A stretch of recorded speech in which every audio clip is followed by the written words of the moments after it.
इस संवाददाता सम्मेलन में राष्ट्रीय लोक समता पार्टी के अतिरिक्त कुछ दूसरे दलों के भी नेता साथी उपस्थित हैं। उनमें से जो प्रमुख नेता हैं उनके बारे में मैं परिचय के तौर पे पहले आपको बताना चाहता हूं। मेरे बगल में दाहिनी ओर रामजीत सिंह गौतम जी हैं, जो बहुजन समाज पार्टी के बिहार में इंचार्ज हैं। रामजीत सिंह गौतम जी बहुजन समाज पार्टी के प्रभारी है, बिहार में इंचार्ज। मेरी भाई और बैठे हुए हैं डॉक्टर संजय सिंह चौहान जी, जनवादी पार्टी सोशलिस्ट के राष्ट्रीय अध्यक्ष हैं, और बाकी तीनों पार्टी के बहुत सारे नेता यहाँ उपस्थित हैं। मित्रों, इसके पहले जब मैं आपसे मुखातिब हुआ था, मेरी पार्टी की मीटिंग थी 4-5 दिन पहले 24 तारीख को। उस दिन मेरी पार्टी के साथियों ने मुझको अधिकृत किया था अगला राजनीतिक कदम उठाने के लिए। आप जो भी राजनीतिक कदम उठाइए, हम सब आपके साथ होंगे। आम भावना उस दिन थी, तब तक हम लोग महागठबंधन के हिस्सा थे, तो इसलिए मेरी पार्टी के अधिकांश लोगों की भावना थी कि जिस रूप में महागठबंधन चल रहा है, इस रूप में अगर हम चलते रह गए तो बिहार में 15 वर्षों से नीतीश कुमार जी बैठकर बिहार को रसातल में पहुंचा रहे हैं। नीतीश कुमार के इस रवैया से बिहार को हम मुक्त नहीं करा पाएंगे। महागठबंधन जिस रूप में चल रहा है, इस रूप में अगर हम चलते रहे तो हमारी चिंता का विषय तब भी था, आज भी है, कि कैसे 15 वर्षों के नीतीश कुमार जी के कुशासन से बिहार को बाहर लाया जाए, क्योंकि बिहार की जनता चौतरफा परेशान है। नीतीश जी ने वादे तो बहुत बड़े बड़े किए थे, सपने बहुत दिखाए थे, लेकिन हुआ कुछ भी नहीं। 15 साल अपनी कुर्सी बचाने में नीतीश कुमार जी ने अपनी क्षमता का इस्तेमाल किया, जनता को भूल गए। नतीजा हुआ कि पढ़ाई लिखाई की जो व्यवस्था थोड़ी थी भी, पूर्णतः इनके राजकाल में सरकारी विद्यालयों से, महाविद्यालयों से, विश्वविद्यालयों से पढ़ाई लिखाई की व्यवस्था पूर्णतः चौपट हो गई। शिक्षा ऐसी चीज है जिसके माध्यम से ही गांव के गरीब घर के बच्चों की तकदीर बदल सकती है। होगी, बेहतर शिक्षा होगी तो बेहतर इंसान बनेंगे। नौजवानों को भी अच्छा रोजगार तभी मिलेगा जब शिक्षा बेहतर उनको मिल पाएगी। तो नौजवान जो हमारे बिहार के रोजी रोटी की तलाश में दूसरे राज्यों में भटकते रहते हैं, दर दर की ठोकर खाते हैं, 5,000 रुपया की नौकरी उनको नहीं मिल पाती है, उसके पीछे भी बड़ा कारण है शिक्षा, अच्छी शिक्षा का बिहार में नहीं होना। तो इस तरह की स्थिति, साथ ही साथ नीतीश कुमार जी ने एक बार नहीं अनेक बार लगातार उन्होंने कहा कि समझौता नहीं करेंगे। हम जो भ्रष्टाचारी लोग हैं उनके मकान को जब्त करेंगे, उनकी जमीन को जब्त करेंगे, और उनके मकान में विद्यालय खोलेंगे, अस्पताल खोलेंगे। नीतीश कुमार जी से मैं पूछना चाहता हूं, कितने सरकारी विद्यालयों में आपने सरकारी विद्यालय खोले आपने ऐसे भ्रष्टाचारियों के मकान को जब्त करके? नारा जरूर इन्होंने दिया, लेकिन पुरानी सरकार की राह पर नीतीश कुमार भी चल पड़े पुरानी सरकार में बैठे हुए लोग दोनों हाथ से खजाना को लूटते थे। पहले वाले 15 साल वाले नीतीश कुमार जी ने तरीका थोड़ा बदल दिया, माध्यम बीच में अधिकारियों को माध्यम के रूप में इस्तेमाल किया, लेकिन लूट इनके राज्य में भी उससे भी ज्यादा और बढ़े।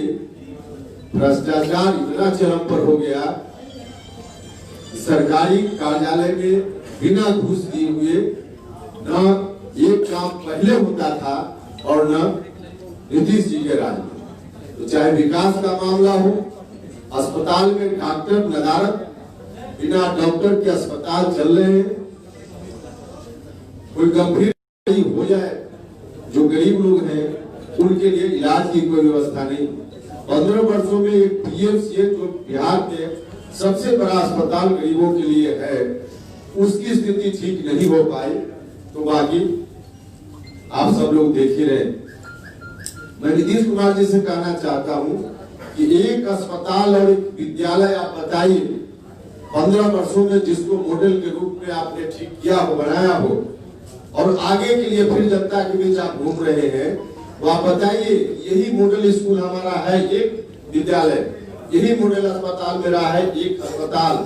जिस तरह का अस्पताल अगले 5 वर्षों में, जिस तरह का विद्यालय अगले 5 वर्षों में हम और बनाएंगे। एक भी नहीं है, हर मोर्चा पर लॉ एंड ऑर्डर का भी वही सिचुएशन है। हर तरफ हत्या, महिलाओं के साथ बलात्कार की घटनाएं, खास करके जो दलित लोग हैं, कमजोर लोग हैं, उपेक्षित वंचित लोग हैं, अति पिछड़ा समाज के लोगों के साथ उसी तरह का अत्याचार चौतरफा। तो दोनों कुल मिला जुलाकर पिछले पहले वाले 15 साल और बाद वाले 15 साल वाले जो हैं, दोनों एक ही सिक्के के दो पहलू बनकर रह गए हैं। बिहार की जनता, हमने कहा कि हम नीतीश कुमार जी से बिहार को कराना चाहते हैं, और इसके लिए हमने कोशिश की महागठबंधन में कि महागठबंधन रास्ता बदले, नेतृत्व बदले, तब हम उस पर विचार कर सकते हैं। क्योंकि वर्तमान नेतृत्व के रहते हुए हम जब शिक्षा की स्थिति है, आज युवा पीढ़ी के लोग देख रहे हैं। 15 साल पहले बहुत सारे लोग बच्चे होंगे नहीं देख रहे होंगे, लेकिन उसका सीधा क्या कुछ उस समय शिक्षा की व्यवस्था थी, प्रोडक्ट सामने है। बिहार का मुख्यमंत्री अपने दोनों बेटों को मैट्रिक भी पास नहीं करा पाए, यही शिक्षा की व्यवस्था उस वक्त थी। तो उससे मुक्ति के लिए हम चाहते थे कि परिवर्तन थोड़ा अपने में राष्ट्रीय जनता दल करे, लेकिन राष्ट्रीय जनता दल आज की तारीख में आम लोगों के बीच यह चर्चा का विषय है कि दोनों तरफ भारतीय जनता पार्टी की राजनीति चल रही है। नीतीश कुमार जी के साथ वो भारतीय जनता पार्टी है ही, यहाँ भी भारतीय जनता पार्टी की राजनीति एनडीए में, और उधर महागठबंधन में भी किसी न किसी रूप में डायरेक्ट या इनडायरेक्ट भारतीय जनता पार्टी महागठबंधन की राजनीति को भी कंट्रोल कर रही है, प्रभावित कर रही है। वरना राष्ट्रीय जनता दल इस तरह से नहीं चलता जिस तरह से चल रहा है।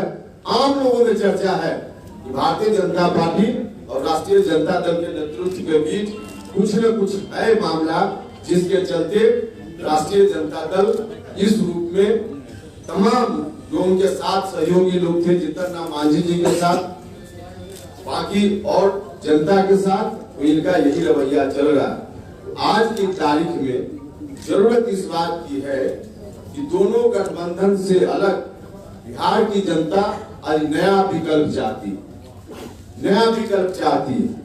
नीतीश जी से मुक्ति चाहती है, लेकिन राष्ट्रीय जनता दल के नेतृत्व के साथ या पिछला जो 15 साल था, वहां जनता फिर से वापस नहीं होना चाहती। और यही कारण कि नीतीश जी ने जब कुछ नहीं किया, तो आज अपनी उपलब्धि की चर्चा जनता के बीच करने नहीं जा रहे। 15 साल क्या था, इसको सामने लाकर फिर से गद्दी पर आना चाहते।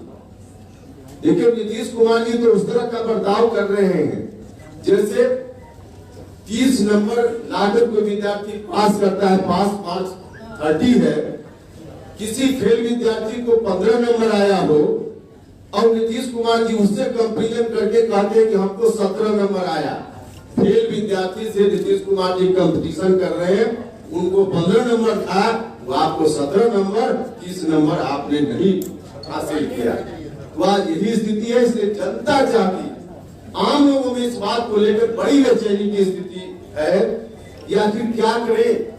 मुक्ति चाहिए, लेकिन मुक्ति चाहिए तो पुराना 15 साल की ओर नहीं लौटना है, या जनता चाहती। और इन्हीं बातों को ध्यान में रखते हुए हमने महसूस किया कि एक नया विकल्प, बेहतर विकल्प बिहार की जनता के सामने देना चाहिए।